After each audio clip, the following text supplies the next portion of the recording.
बिस्मिल्लाहिर्रहमानिर्रहीम अस्सलाम वालेकुम। तव्हां ॾिसी रहिया तारीख़ी पस मंज़र ऐं तारीख़ी पस मंज़र में आउं तव्हां सां शाह ज़मान चांद जो मुखातिब आहियां। त अॼु असां हिकु टॉपिक खयो आहे मुग़ल केरु आहिनि ऐं मुग़ल किथां खां हिंदुस्तान में दाख़िल थिया। काफ़ी दोस्त इहो सवाल कंदा आहिनि त मुग़ल केरु आहिनि ऐं किथां खां आया। त मुग़लनि जो जेको ख़ानदान आहे उहो वञी मंगोलनि सां मिले थो। जॾहिं मंगोलिया में जंग थी ऐं कुझु मसइला थिया त इहे मुग़ल मंगोलिया खे छॾे अची हिंदुस्तान ते क़ाबिज़ थिया ऐं अची हिननि हिंदुस्तान ते कब्ज़ो कयो। जीअं त अरगून मुग़ल ऐं तुर्खान हिकु ई ख़ानदान मां आहिनि। इन्हनि जो जेको पहिरियों हुक्मरान हो उहो आहे चंगेज़ ख़ान। त जीअं ई हिंदुस्तान में आया त हिंदुस्तान में इब्राहिम लोधी जी हुकूमत हुई।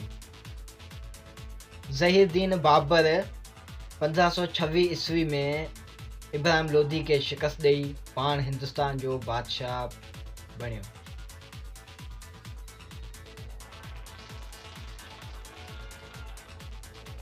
हिन ख़ानदान जे 7 हुक्मराननि जा नाला तारीख़ में मिलनि था, जीअं नसीरुद्दीन हुमायूं।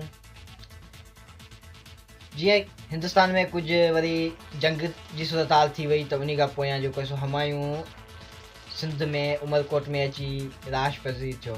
त अकबर बादशाह जो जनमु उमरकोट में थियो आहे। त हुमायूं खां पोयां आहे जलालुद्दीन अकबर, हुमायूं जो पुटु हिंदुस्तान जो हाकम बणियो। उनखां पोयां आहे जहांगीर खां पोयां शाहजहान खां पोयां औरंगज़ेब खां पोइ आख़िरी जेको मुग़ल हुक्मरान आहे उहो आहे शाह ज़फ़र या बहादुर शाह ज़फ़र। त हीउ जेको सो आख़िरी हुक्मरान हो, हिननि सिंधियुनि सां ज़ुल्म कया, पूरे एशिया सां हिननि ज़ुल्म कया। त उन जो जेको आहे सो आख़िरी जेको हुक्मरान आहे बहादुर शाह ज़फ़र। त उन जे पुट जी जेको आख़िरी फैमिली हुई त उन्हनि जे जेको औरतूं हुयूं मुग़लनि जूं, उहे आख़िरी जेके औरतूं हुयूं त इन्हनि पंहिंजे गुज़र सफ़र लाइ नंढड़ा चांहि जा दुकान लॻाया। माना अहिड़ो हिननि सां जेको आहे सो हशर थियो। पहिरीं त इहे जेको आहे सो हुक्मरान हुआ, हाकम हुआ पूरे एशिया जा। इनखे पोयां हिननि जो जेको हशर थियो उहो बि तारीख़ में सुनहरी अखरनि सां लिखियो वियो आहे। पोयां हिननि जेको आहे सो शाह बहादुर जे जेके पुटु आहे उन जी वाइफ जेका हुई त उन हिकु केस कयो लाल किले ते जेको इंडिया में मौजूदु आहे। त इन्हनि जी इहा दावा हुई त इहो किलो असांजी मिल्कियत आहे, असांजे हवाले कयो वञे। त इन ते जेको आहे सो केस बि हलिया पिए, अञा को फ़ैसिलो वग़ैरह न थियो। त शाह बहादुर जी जेका पुट जी वाइफ हुई उन जी बि वफ़ात थी हुई। पोयां हिननि जो ख़ानदान जेको आहे सो हिते न रहियो। मुग़ल जेको लफ़्ज़ आहे सो मुग़लनि मां निकितल आहे। मुग़ल ऐं मंगोल जंहिंखे माना फ़ारसी या अरबी में मंगोल चयो वञे थो ऐं उर्दू जेको लैंग्वेज आहे उन में इन्हनि खे मुग़ल चयो वञे थो।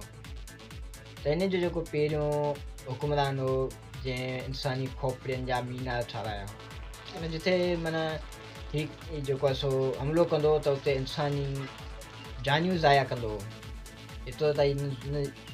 एतिरा त ज़ालिम हुआ, एतिरो त हिननि ज़ुल्म कयो। जीअं हलाकू खान जो ज़िक्र मिले थो, चंगेज़ खान जो बि ज़िक्र मिले थो त हिननि इंसानी हयातियुनि या जानियुनि सां कीअं खेॾियो। त हीअ मुग़ल उहे साॻी आहिनि। ऐं हिन मुग़लनि बि जेके ज़ुल्म कया, फुल लुट कई ऐं हिन जेके वसीला लुटिया सिंध जा, पूरी एशिया जा, सिंध जा न पर पूरी एशिया जा हिननि जेके सो वसीला लुटिया ऐं इंसाननि सां हिननि ज़ुल्म कयो, जानवरनि सां ज़ुल्म कयो, औरतुनि सां हिननि ज़ुल्म कयो। हीअ एतिरा त ज़ालिम हुआ जो हिननि जो जेको अंजाम जेको थियो उहो बि तारीख़ में अवेलेबल आहे। त अॼु इहो वीडियो हिकु नंढिड़ो मुख़्तसर वीडियो हो मुग़ल ख़ानदान ते। उमेदु आहे हीअ वीडियो तव्हांखे ज़रूरु पसंदि ईंदो। त वरी ॿिए वीडियो ते तव्हांखां वठंदासीं इजाज़त। अल्लाह हाफ़िज़।